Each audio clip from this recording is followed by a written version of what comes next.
My life fell apart the day the construction trucks arrived. But it wasn't my life they were building. It was a monument to their arrogance, a sprawling mansion cast directly over the one thing that tied me to this land: my septic system. For generations, my family had lived on this small plot, and the leach field was part of our legacy, a quiet agreement with the earth. But the new neighbors, dripping with new money and disdain, saw only empty space. They waved their permits like weapons, dismissing my frantic pleas and the surveyor's original markers. They saw an old man, a relic, someone they could simply pave over. My warnings about the septic tank were met with sneers and threats of legal action. I watched, helpless, as they poured concrete over my history, entombing the heart of my home sanitation. For a year, I endured their loud parties and the constant shadow of their monstrous house. The law had failed me, and my quiet life was shattered. But they had forgotten one simple, unchangeable fact of rural life: everything is connected. One crisp autumn morning, I decided to do some plumbing work of my own. I didn't use dynamite or heavy machinery. I used something far more patient,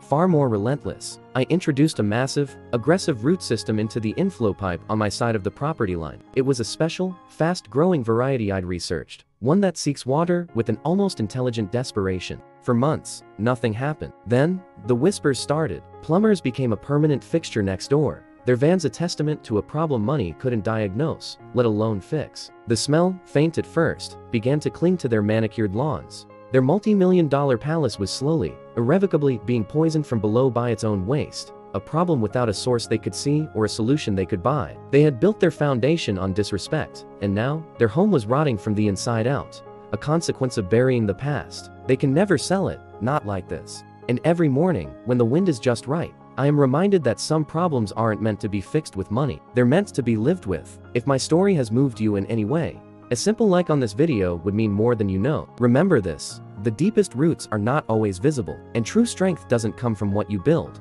but from what you're willing to protect. Thank you for listening.